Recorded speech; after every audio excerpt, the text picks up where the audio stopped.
नमस्कार, मैं हूं आपके साथ आयुषी गुप्ता। इस साल 9 सितंबर बहुत ज़्यादा चर्चा में है क्योंकि 9 सितंबर नवा महीना क्या कुछ खास रहने वाला है, ये जानेंगे। हमारे साथ डॉक्टर राज मिश्रा मौजूद है। बहुत बहुत स्वागत है आपका। धन्यवाद आयुषी जी।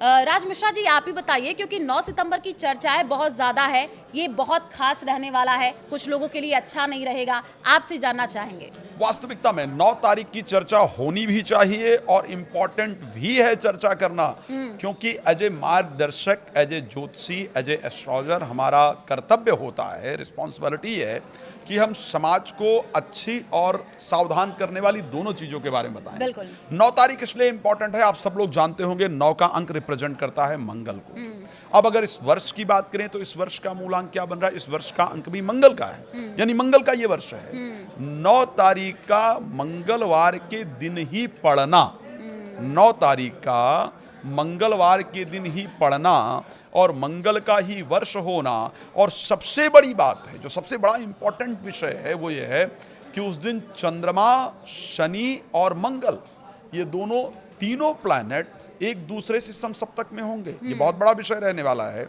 चंद्रमा, शनि, मंगल तीनों प्लैनेट एक दूसरे से समसप्तक के अंतर्गत होंगे।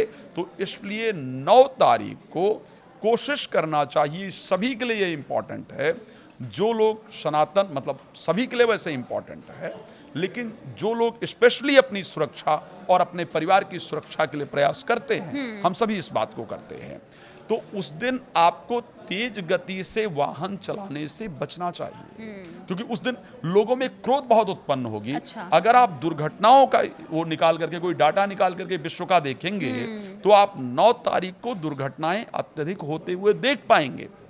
हमारा काम है, जनरली जब कुछ हो जाता है तो लोग कहते हैं कि साहब एस्ट्रोलॉजर्स ने तो पहले बताया नहीं। हाँ। अगर आपको ये पता था तो आपने पहले क्यों नहीं आकर के बताया? हमने आपको, आयुषी जी पता होगा कि हम आपके साथ ही शायद पॉडकास्ट कर रहे थे। हाँ। जितनी सारी घटनाएं हुई थी उसको लेकर के, 2025 जब शुरू हुआ था तभी हमने इस विषय पर डिस्कस किया था। बिल्कुल। इवन पहलगाम अटैक के बाद भारत क्या करने वाला, इस पर हम लोगों ने डिस्कस हाँ। किया था।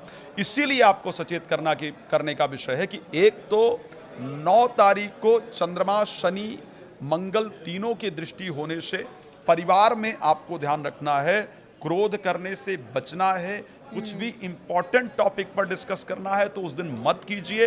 मैं क्लियरिटी के साथ कह सकता हूं, उस दिन आप अपने परिवार के नेचर को देखिएगा। आप एक बात कहेंगे तो सामने से आपको 4 चीजें सुनने को मिलेगी। इसलिए मेरा इस बताने का उत्तरदायित्व है कि आप अपने मन पर कंट्रोल रखें, मतलब बहस मत कीजिए यस, किसी चीज को यस। लेकर। हाँ। दूसरी चीज, उस दिन अगर गाड़ी चला रहे हैं तो ओवर स्पीड में मत चलाइए। जो लिमिट है बिल्कुल अपने कंट्रोल में। बेशक 10 मिनट लेट पहुंचिए, आधे घंटे लेट पहुंचिए, जल्दी घर से निकल जाइए, लेकिन आपको कोशिश करना है कि वाहन को सावधानी पूर्वक चलाना है।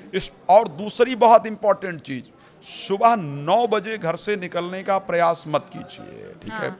सुबह 9 बजे आपको घर से नहीं निकलना है, ये आपको विशेष ध्यान रखना है। थोड़ा पहले निकल सकते हैं, थोड़ा बाद में निकल सकते हैं, लेकिन 9 बजे स्पेशली आपको अवॉइड करने की आवश्यकता है। तीसरी, उसके बाद की जो इंपॉर्टेंट चीज है, हाँ, आपको ट्रैवल करना है, आप यात्रा इत्यादि करने जा रहे हैं। हाँ। अगर आप यात्रा कर रहे हैं, लाल कपड़े पहनकर उस दिन यात्रा ना करें, और अगर मजबूरी है, कोई ड्रेस इत्यादि है, कोशिश करें कि 9 तारीख को लाल कपड़े पहनने से आप बचें। बहुत इंपॉर्टेंट अगर होता है तो फिर हनुमान जी का स्मरण करके ही यात्रा को करें, या यात्रा करते वक्त कोशिश करें कि आपके पास कोई हरे रंग का वस्त्र या कोई सफ़ेद रंग का वस्त्र या रुमाल इत्यादि अपने साथ जरूर कैरी करें। घर से निकलते वक्त अगर यात्रा बहुत जरूरी है, करना पड़ रहा है, तो 11 बार गायत्री मंत्र का जप करके और गंगा जल का पान करके ही यात्रा करने का प्रयास करें। जब घर से निकलना है तो, क्योंकि दक्षिण दिशा मंगल को रिप्रेजेंट करती है, अगर दक्षिण की यात्रा है तो उसको कैंसिल करने की कोशिश करें। नहीं दक्षिण की यात्रा अगर जाना ही पड़ रहा है तो कृपया कुछ कदम, 11 कदम पूर्व दिशा की तरफ जाकर के फिर दक्षिण दिशा की यात्रा करें, ताकि वो यात्रा आपके लिए फायदेमंद रहे। तो हमें क्रोध करने से बचना है, किसी चीज के खरीदारी से बचने की आवश्यकता है। कोर्ट कचहरी इत्यादि के केस हैं, अगर उस दिन कैंसिल आगे डेट ली जा सकती है तो उसको लेने का आपको प्रयास करना चाहिए। यात्रा आपको अवॉइड करना चाहिए। इन सब चीजों पर आपको विशेष ध्यान रखने की आवश्यकता है। जी आयुषी जी। बिल्कुल, क्योंकि आपने ये चीज़ बता दी कि क्या करें क्या ना करें। अब राशियों के अनुसार भी जान लेते हैं राज मिश्रा जी कि किन राशियों पर क्या कोई विशेष प्रभाव रहेगा, उनको बचाव के लिए क्या करना चाहिए? देखिए, अगर मैं मेष राशि के लिए बात करता हूं तो इस दिन स्पेशली गाड़ी चलाते वक्त सावधान रहना चाहिए। रास्ते में लड़ाई होने से मामला बहुत आगे बढ़ जाए और कोर्ट कचहरी तक पहुंच जाए, इसकी संभावना है। गाड़ी चलाते वक्त सावधानी रखनी चाहिए। हाँ। अगर मैं वृष राशि को लेकर के बात करता हूं, बच्चे या प्रेमी प्रेमिका को डांटने से, लड़ने से आपको बचना चाहिए। उस दिन कोई आईवीएफ इत्यादि जो प्रेगनेंसी के लिए कोई वो है, वो नहीं करना चाहिए। अगर मैं कर्क राशि के लिए मिथुन राशि के लिए बात करता हूं तो आपको जमीन इत्यादि का सौदा, बॉस से बात करना, नौकरी इत्यादि के लिए अप्लाई, यात्रा इत्यादि नहीं करना चाहिए। अगर मैं उसके साथ बात कर लेता हूं कर्क राशि के लिए, भाई बहनों से कोई बहस नहीं करनी चाहिए, ओवर कॉन्फिडेंस में काम नहीं करना चाहिए। बात कर लें अगर हम सिंह राशि को लेकर के, परिवार के साथ उलझना नहीं चाहिए, पैसे का लेन देन नहीं करना चाहिए। कन्या राशि को लेकर के खुद का बचाव, यात्रा से बहुत बचना चाहिए, स्वास्थ्य का बहुत ध्यान रखना चाहिए। बहस के कारण बीपी हाई हो, प्रॉब्लम हो, इस प्रकार का योग है। अगर हम तुला राशि को लेकर के बात करें, लेन देन बिल्कुल ना करें, शांति से घर में सोएं, कोर्ट कचहरी के मामले को लेकर कोई प्रयास ना करें। वृश्चिक राशि, शेयर मार्केट और संतान से संबंधित कोई कार्य आपको नहीं करना चाहिए। धनु राशि, नौकरी के लिए प्रयास नहीं, यात्रा से बचाव करना चाहिए, खाना ज्यादा नहीं खाना चाहिए। मकर राशि की अगर बात कर लेते हैं, धार्मिक कृत्य करना चाहिए, ओवर कॉन्फिडेंस में काम करने से बचना चाहिए।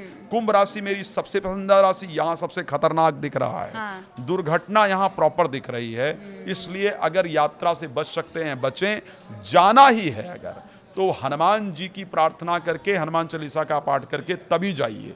मीन राशि, जीवन साथी के साथ बिल्कुल मत उलझिए। विवाह इत्यादि के लिए लड़का लड़की देखने जा रहे हैं तो बिल्कुल मत जाइए, ना ही होने की परिस्थिति है। भगवान शंकर की आराधना सब लोग कीजिए।